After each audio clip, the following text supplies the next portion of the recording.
जनता party का देवेंद्र फडणवीस भारत माता की भारत माता की छत्रपती शिवाजी महाराज की धर्मवीर छत्रपती संभाजी महाराज की जय भवानी जय भवानी वंदे वंदे वंदे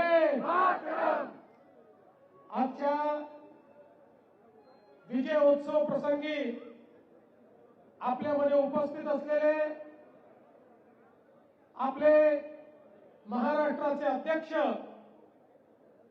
माननीय रवींद्र चव्हाणजी,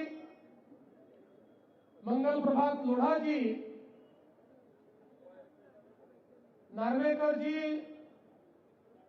किरीटभाई, या ठिकाणी उपस्थित योगेशजी, आपले सर्व आमदार, सोमादेवी, या ठिकाणी उपस्थित सर्व पदाधिकारी आणि उपस्थित सर्व भगिनी आणि बंधूंनो, आजचा दिवस आपल्या सर्वांकरता एक अतिशय ऐतिहासिक दिवस आहे.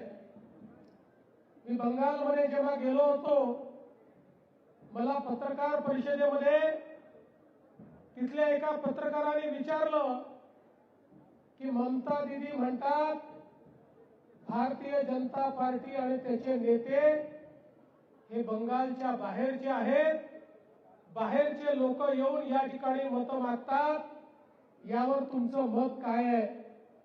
मी त्यांना सांगितलं, आमच्या भारतीय जनता पार्टीची निर्मिती ज्यांनी केली ते श्यामा प्रसाद मुखर्जी हेच बंगालचे होते. त्यामुळे खरा बंगालचा पक्ष जर कुठला असेल तर तो भारतीय जनता पक्ष आहे. आणि आज बंगालच्या जनतेने दीदींना दाखवून दिलं बंगालचा खरा पक्ष कुठला आहे. आणि बंगालच्या लोकांनी ज्या प्रकारे प्रधानमंत्री नरेंद्र मोदीजींवर विश्वास ठेवून केवळ परिवर्तन नाही, बंगालमध्ये महापरिवर्तन करून दाखवलं. परिवर्तन नाही, महापरिवर्तन. आणि ते इतकं की आता 2/3 मेजॉरिटी बंगालमध्ये भारतीय जनता पक्षाला मिळते आहे. बंगाल असेल, आसाम असेल, पुदुचेरी असेल, हा विजय भारतातल्या जनाजनाचा मोदीजींवर असलेल्या विश्वासाचा विजय आहे. आजही देशामध्ये जनतेला एकच गोष्ट माहिती आहे आणि ती गोष्ट म्हणजे मोदी है तो मुमकिन है, मोदी है मोदी है. आणि म्हणून बंगालला कुशासनातनं बाहेर काढण्याचं काम 30 वर्ष काँग्रेस, 36 वर्ष कम्युनिस्ट आणि या दोघांपेक्षाही खतरनाक 15 वर्ष ममता दीदीचं शासन, जो बंगाल देशाची आर्थिक राजधानी होता, जो कोलकाता देशाची आर्थिक आणि कमर्शियल कॅपिटल होतं, त्या बंगालची अवस्था या सगळ्या लोकांनी मिळून अशा पद्धतीनं केली की आज बंगालमध्ये देशात येणारा जो एफडीआय आहे त्याचा 0.5% देखील येत नाही. जो बंगाल देशातलं पहिलं औद्योगिक राज्य होतं, त्या बंगालमधनं 7,000 मोठ्या इंडस्ट्रीज बंगाल सोडून चालल्या गेल्या. त्या बंगालची अवस्था ही जंगल राजची अवस्था त्या ठिकाणी झाली. आणि मग त्यात माननीय मोदीजींनी बंगालचं जे विजन मांडलं प्रकारे बंगालच्या लोकांच्या मनामध्ये मोदीजींनी आशेचा किरण जागृत केला. एकीकडे दीदीचं कुशासन होतं आणि दुसरीकडे मोदीजींच्या माध्यमातून बंगालमध्ये हजारो कोटी रुपयांची कामं चालली होती. रस्त्यांची कामं, हायवेची कामं, गुंतवणूक, मोठ्या प्रमाणात मेट्रोची कामं. त्यामुळे जनतेला हा विश्वास बसला की कोणी जर परिवर्तन बंगालमध्ये घडवू शकतं तर त्या व्यक्तीचं नाव नरेंद्र मोदीजी आहे.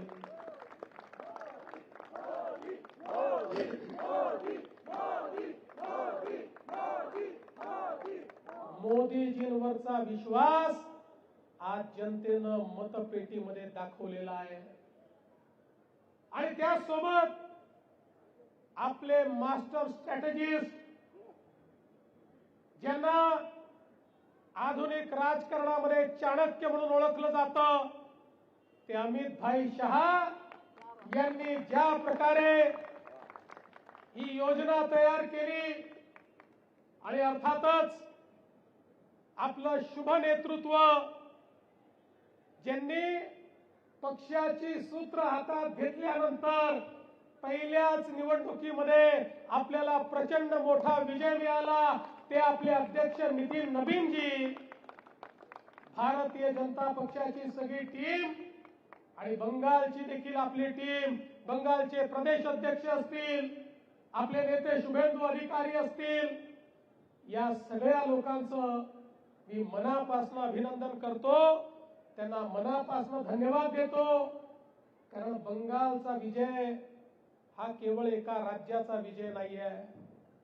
बंगालचा विजय हा भारतामध्ये होणारी घुसपैठ, भारतामध्ये होणाऱ्या आतंकवादी कारवाया, भारतावर होणारा हल्ला, या सगळ्या गोष्टीपासून भारताला वाचवणारा हा विजय आहे. ज्या प्रकारे ममता दीदींच्या नेतृत्वातलं सरकार बांगलादेशमधनं घुसपैठीय बंगालमध्ये आणायचं आणि त्या ठिकाणून कागदपत्र बनवून संपूर्ण भारतामध्ये ते जायचे आणि संपूर्ण भारतामध्ये आमचा रोजगार तर ते खायचेच, पण त्याच वेळी भारताच्या एकतेला, अखंडतेला, सार्वभौमतेला, सुरक्षेला धोका निर्माण करायचे. एक प्रकारे बंगाल आओ जाओ घर तुम्हारा और पकाओ खाओ बिर्याणी तो मुर्गा हमारा, अशा प्रकारचं सरकार हे त्या ठिकाणी ममता बॅनर्जीने दिलं होतं. आज हा विजय भारतातल्या प्रत्येक राष्ट्रवादी शक्तीचा विजय आहे. या भारताला सुरक्षित ठेवण्याकरता त्या बंगालमधल्या कार्यकर्त्यांनी आपल्या जीवाचं बलिदान दिलं. मागच्या निवडणुकीनंतर आमच्या अनेक कार्यकर्त्यांना जाळून टाकलं, मारून टाकलं, भुसकून टाकलं, हात तोडले, पाय तोडले, डोळे फोडले, माना कापून टाकल्या. आजचा विजय त्या सगळ्या कार्यकर्त्यांना समर्पित आहे.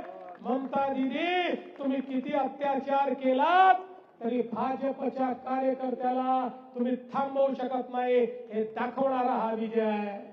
आणि म्हणून आजचा विजय हा देशाच्या दृष्टीने देखील महत्वाचा आहे. जसा आसामचा विजय हा तर अपेक्षित होताच, पण आसामचा विजय याकरताच महत्वाचा आहे की जेव्हापासनं आसाम मध्ये भाजपचं सरकार आलं, आसाम मधलं इन्फिल्ट्रेशन पूर्णपणे थांबलं, आसाम मधली आतंकवादी गतिविधी थांबली. आता आसाम देशाचं ग्रोथ इंजिन म्हणून काम करत आहे. तसंच पुढच्या काळात बंगाल देखील भारताच्या वाटचालीतला एक मोठा पार्टनर म्हणून या ठिकाणी काम करताना दिसेल. आसामचे मुख्यमंत्री हेमंतो बिस्व शर्मा यांनाही मी मनापासून शुभेच्छा देतो, त्यांचंही अभिनंदन करतो. अभूतपूर्व विजय, अभूतपूर्व. याचं कारण गेले 2 विजय 60 जागा आपल्याला मिळाल्या होत्या. 2-4 लोक इकडून तिकडून घ्यायची गरज पडली होती, पण आता कोणाची गरज नाही. म्हणजे आपले मित्र आहेत ते ठरतीलच सोबत. पण एकट्या भाजपला 2/3 मेजॉरिटीमध्ये आसाममध्ये देखील जनतेने पोचवलं आहे. हा मोदीजींचा करिश्मा आज आपल्याला या ठिकाणी पाहायला मिळालेला आहे. आणि म्हणून बंधु भगिनींनो, आज का ये जो यहाँ पर हम महोत्सव मना रहे, ये महोत्सव केवल जीत का महोत्सव नहीं है. ये महोत्सव केवल भारतीय जनता पार्टी के जीतने का महोत्सव नहीं है. ये महोत्सव भारत की जीत का महोत्सव है. केवल बीजेपी नहीं जीता, भारत जीता है. भारत का जन जन जीता है. भारत का एक एक आदमी जो राष्ट्रवाद के साथ इस भारत में खड़ा है, ऐसा एक एक आदमी आज विजयी हुआ है. इसलिए इस विजय के लिए मैं हमारे प्रधानमंत्री जी को केवल बधाई नहीं देना चाहता, मैं प्रधानमंत्री जी आपको धन्यवाद देना चाहता हूं. जहां एक और बीजेपी के एक एक कार्यकर्ता को लगता था कि हमारे आद्य पुरुष श्यामा प्रसाद मुखर्जी के बंगाल में हमको सीटें क्यों नहीं मिलती. पिछले चुनाव में हम 77 पर पहुंच गए और इस बार 2/3 मेजॉरिटी पर मोदी जी के नेतृत्व में पहुंचे.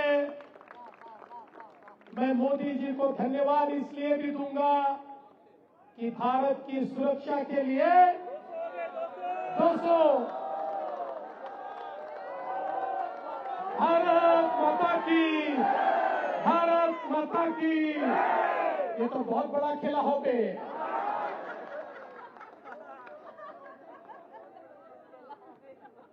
इसलिए मैं माननीय प्रधानमंत्री जी को धन्यवाद दूंगा. प्रधानमंत्री जी ने जिस प्रकार से मेहनत की है और जिस प्रकार से प्रधानमंत्री जी को बंगाल में रिस्पांस मिल रहा था, हम सब ने देखा. उसी समय हम समझ रहे थे एक इस प्रकार से हुजूम हमको देखने को मिलता था, एक उत्साह देखने को मिलता था, मानो गांव के गांव खाली होकर प्रधानमंत्री जी को देखने के लिए आते थे और उनके चेहरे पर एक ही बात दिखती थी कि हम तो अब समाप्त हो गए, हमारी आने वाली पीढ़ियां अगर कोई संवार सकता है तो वो मोदी जी संवार सकते हैं. ये समझकर लोग मैदान में आए और हमारे अमित भाई ने तो टीएमसी के गुंडों को ऐसे बंद कर दिया. टीएमसी के गुंडों में हिम्मत ही नहीं रही कि आकर वो कोई हंगामा खड़ा कर पाए. देश के इतिहास में ये पहला चुनाव है बंगाल में जहां पर किसी की मौत नहीं हुई, जहां पर कोई घायल नहीं हुआ. अगर देश के फोर्सेस चाहे तो किस प्रकार से काम कर सकते हैं. मैं तो चुनाव आयोग को धन्यवाद देना चाहता हूं कि आपने वो करके दिखाया है कि देश का लोकतंत्र आज ऊंचा हुआ है और हम पूरी ऊंचाई के साथ भारत रत्न डॉक्टर बाबा साहब आंबेडकर जी को धन्यवाद देते हैं कि आपने जो लोकतंत्र हमको दिया उसका विजय हमने पहली बार बंगाल के अंदर इस चुनाव में आज देखा है. दोस्तों, हमारे अमित भाई ने जिस प्रकार की स्ट्रेटेजी तैयार की, हमारे अध्यक्ष नितिन नवीन जी ने जिस प्रकार का काम किया, हमारे बंगाल के प्रदेश अध्यक्ष हो, हमारे शुभेंदु अधिकारी हो, हमारे जो असम के अध्यक्ष है, हमारे असम के मुख्यमंत्री हेमंत बिस्वा शर्मा है और तमाम कार्यकर्ता है, इन सभी को मैं बधाई देना चाहता हूं. और मैं ये कहना चाहता हूं, इस विजय के साथ भारत के 78% भूभाग पर बीजेपी और एनडीए का शासन आ चुका है. भारतीय जनता पार्टी 78% भारत की भूमि पर अब बीजेपी और एनडीए ये शासन कर रही है और मोदी जी के नेतृत्व में भारत निरंतर आगे बढ़ रहा है.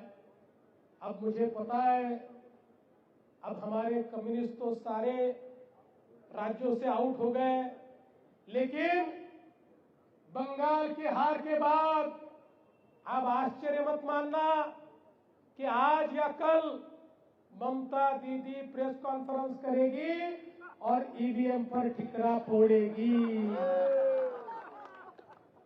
क्योंकि केरल में तो ईवीएम सही चलते हैं लेकिन बंगाल में ईवीएम बदल जाते हैं। लेकिन आप एक बात यकीन मानिए, ये करारा जवाब उन सभी को है जिन्होंने देश के इंस्टीट्यूशंस को अपमानित किया, जिन्होंने देश के जो इंस्टीट्यूशन हमारे संविधान ने तैयार किए, जो इंस्टीट्यूशन भारत रत्न डॉक्टर बाबा साहेब अम्बेडकर जी ने हमको दिए, उनको अपमानित करने का काम जिन जिन लोगों ने किया उनको एक करारा जवाब है। जो कहते हैं इलेक्शन कमीशन गलत है, जो कहते हैं सुप्रीम कोर्ट गलत है, जो कहते हैं रिजर्व बैंक गलत है, जो कहते हैं सीएजी गलत है, जो कहते हैं देश की संसद गलत है, ऐसे सभी को करारा जवाब आज बंगाल की जनता ने देकर दिखा दिया कि हमारे संविधान ने जो संस्थाएं तैयार की है उन संस्थाओं की ताकत क्या है ये अब दुनिया ने देखा है। इसलिए मैं आप सभी को आज के इस विजय की बहुत शुभकामनाएं देता हूं, आप सभी को बहुत धन्यवाद देता हूं। आपण सगळे लोक आज मनापासून या ठिकाणी खुश आहोत आणि मला विश्वास आहे की मोदीजींच्या नेतृत्वात हा विजयाचा रथ असाच पुढे जात राहील। मगाशी आमचे नवनाथ म्हणाले मी ज्या ज्या ठिकाणी गेलो त्या त्या ठिकाणी विजय मिळाला। नवनाथ, तुम्ही जरी गेले असते तरी एवढाच विजय मिळाला असता, काळजी करू नका। हा विजय कुठल्या देवेंद्र फडणवीसच्या जाण्याने नाही, हा मोदीजींवरच्या विश्वासाचा विजय आहे। लोकांनी ठरवलं होतं केवळ मोदीजींचा संदेश घेऊन त्यांच्यापर्यंत पोहोचायचं होतं। जिथे आज्ञा झाली त्या त्या ठिकाणी तो संदेश घेऊन पोहोचलो, लोकांना संदेश दिला आणि लोकांनी सांगितलं काळजी करू नका, आम्ही तर मोदीजींच्याच पाठीशी आहोत। आणि लोकांनी निडरतेनं न घाबरता 92% वोटिंग करून बंगालमध्ये दाखवून दिलं आणि लोकशाहीचा विजय झाला।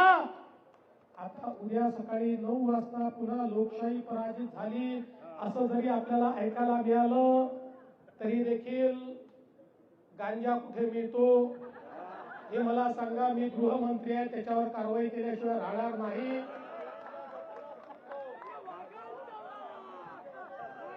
पण आज गमतीचा भाग बाजूला असू द्या, हा विजयाचा दिवस आहे म्हणून एकदा जोरदार नारा लावा, भारत माता की, भारत माता की। मोदी जी आगे बढ़ो, नरेंद्र मोदी आगे बढ़ो, देश तुम्हारे साथ है। मोदी जी आगे बढ़ो, मोदी जी आगे बढ़ो। छत्रपति शिवाजी महाराज की। धन्यवाद। जय हिंद, जय महाराष्ट्र। धन्यवाद देवाभाऊ। गेल्या वेळेला 5 राज्याच्या निवडणुकीमध्ये जिलेबी गाजली होती, या वेळेला झालमुडी गाजलेली आहे। या ठिकाणी जोरदार सेलिब्रेशन होईल।